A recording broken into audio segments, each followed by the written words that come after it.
We're going to learn how to do a roundhouse split in the swing. We're going to start facing each other, coming into our floating cruda. Make sure the swing is untangled if it got all curled up after that last sequence.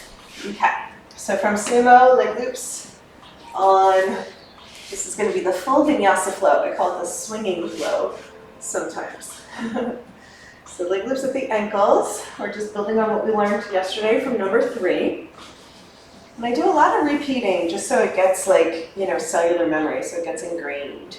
So our half flow was a wide straddle T, star, namaste, ladle. Right? Ladle is even like an add-on. So from ladle, you guys can go ahead and drop your hips down and just watch me for the first one. So from ladle, we're going to incorporate our changing planes and pivot points. So I'm going to bring my legs wide and around.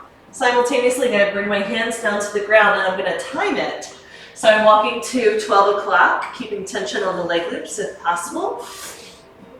And so this is half of the flip. I am in an up dog.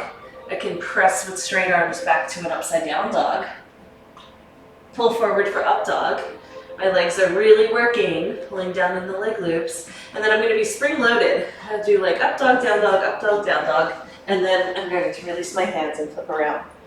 Now you can reach up and grab for the swing and pull yourself up, but eventually we're going to learn how to change planes and lower our center of gravity. So let's just do it nice and slow for the first time and see how it goes. We can always come over and assist if we get stuck somewhere, so don't worry about it. So let's go ahead and open it up. Inhale, T the arms, exhale, star. So let's identify the little fine tuning of the difference between wide straddle T and star. So wide straddle T is with your head pointing towards the sky, straight up towards the ceiling, and your tailbone pointing down with your arms out wide.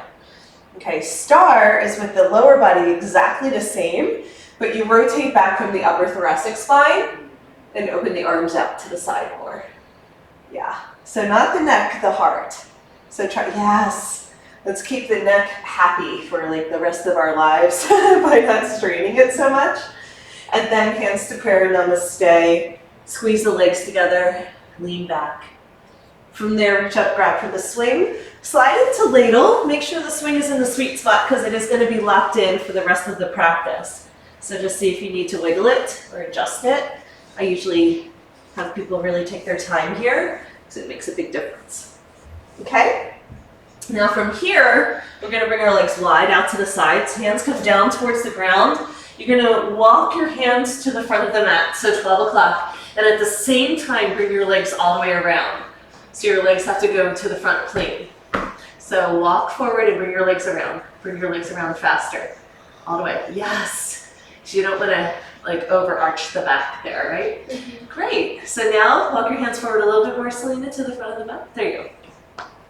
So legs are heavy. Pull them down.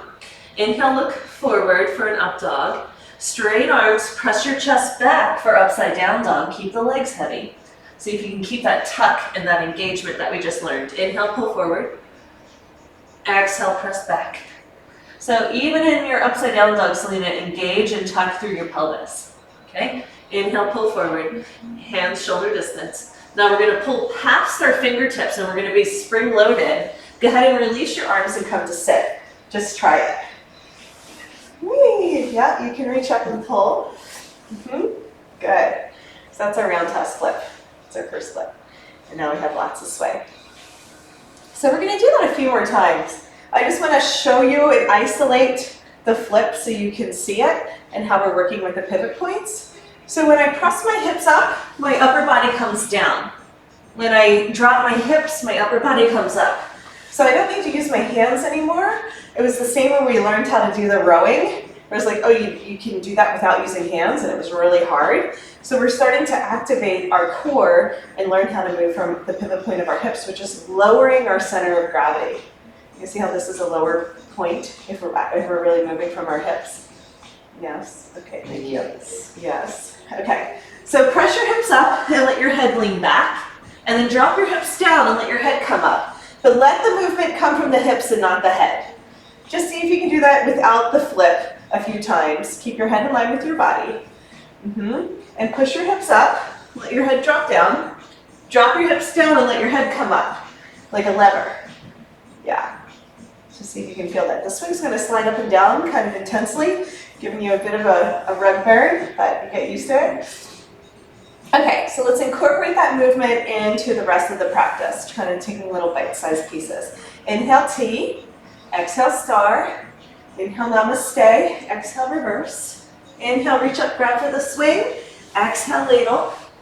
Inhale, bring the legs wide and around, exhale, hands down. Inhale, walk to the front of the mat, and exhale, pull the feet into wide straddle. Walk, walk, walk, there you go, you got it. Okay, inhale, pull forward for an up dog. Exhale, press back upside down dog. Inhale, pull forward. Exhale, press back. Okay. And are we moving our hips or we're just using our just upper body. Yeah, you're just pulling past your fingertips and then pressing your chest. Yeah, your lower body is staying identical in the wide straddle. Then pull past your fingertips. Try as you come around to just drop your hips, which will bring your upper body up. Drop your hips. Yes, yes. There you go. There you go. Didn't that feel cool? Yeah, it becomes effortless to do some of the flips then, because it's like literally you're not using any effort whatsoever to come up and down. You're just swinging. That's why we call it a swinging flow. Let's just try the flip a few times without doing the whole vinyasa flow. See if you can, without using your hands, come to the front of the mat and then come all the way back up. Yep, just keep those legs heavy in a T, in an L shape. Keep your legs in an L shape all the way around, yeah. If you forget to bring your legs with you, it's really challenging on the back. It just means you're bendy, right? And so you have to keep that really strong line of energy. I know. There you go, beautiful. Yeah, just that last little bit where your head is trying to pull you up. Yeah. Yeah, you can feel it's pulling you forward and it actually interrupts the center of gravity dropping. Okay, so let's try it one more time. Lean back, use your momentum. Keep the L shape with the legs. Can you guys see that I keep my legs? See how, watch one more time, because you're not quite there. Come on up for me, Jade. So, this L shape in my body isn't going to change, even when I go upside down, right? So when I come around, my legs immediately come with me, because you're going like this, and then coming around, which is really challenging on the back. It's not a big deal, but I just want you to try it and see how it feels, since we can get into the refinements. And then I keep the L shape even here, right? So if I keep this strong line of energy, then the pose, all I do is change the position from my head pointing towards the sky and my head pointing down. So let's just try that little tidbit. It's really strong through our core. That's why we did that tuck. We're actually staying tucked the whole time. All right? Can I watch you do it? Yeah, Selena.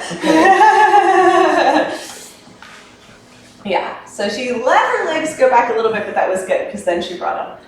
Yeah, that's it. Is that why I'm not sliding all the way down because my legs are not going with me? Yeah, and it's just, in time, the leg loops will stay on. You have to keep them wide and engaged, pulling down. Okay, so just like this, firm, and then I'm just like leaning back. Lift your hips to lean back. So just lifting. Well, see how your feet came towards me? Your feet have to go towards your head the whole time. So when you lift your hips and lean back, my feet go over. And then when I push my hips down, my feet come with me. Can I put my hands on you and then be able to try it that way? Yeah. It's just, we're so used to disconnecting from our core that our legs just kind of flap behind us. Okay, so lift your hips and lean back. Bring your legs with you. You have to do the other one because I can only do one at a time. Okay. So have your leg do what this one is doing. Okay. See how it stays in this shape? Yes. Yeah. So I'm going to do it from here, but I want you to get that same sensation. So lift and lean back, like that. Yeah. Now come on back to sit. Whoops, just step in here. So sorry. Okay, so lift and lean back, like that. Perfect. Now see if you can do that a few rounds without me pushing. I think part of it is that I'm a little bit tight. Sure, in my yeah. arm. That'll open up in time, but it's the position or the direction that we're going for, and then flexibility comes. It's more just the engagement. Because if you can be in an L shape here, you can be in an L shape when you're upside down. Okay. Yeah. Go ahead, all the way back this time. Bring your legs with you. Lift them back. See how you were using your head? Try using your belly. Come on up one more time. All you're gonna do is keep your head directly in line with your spine and let your hips lead the way. Okay. So when your hips come up, your head goes back. Legs go forward, forward, forward. There you go. And then you can walk your hands to the front of the mat. Keep the shape with the legs. Pull fingers to the front of the mat. There you go. Now we're gonna, like you're gonna be spring loaded. We're gonna pull you forward and then you come to sit. Okay? Pull forward, release your hands, come to sit. Drop your hips. Yay! That was it. It feels really good when you get it. It's worth kind of digging in a little bit to the ergonomics, because then when we go into our high flyers and do flips, it'll be a piece of cake, and so you won't be yanking on your head trying to use your arms to pull yourself up. You're just using your pelvis, which is your power center. Move from your center of power, life becomes a lot easier. I call it leveraging our power. Okay, great. Let's just practice that a few more times. You can go through the whole flow, or you can break it down into little pieces.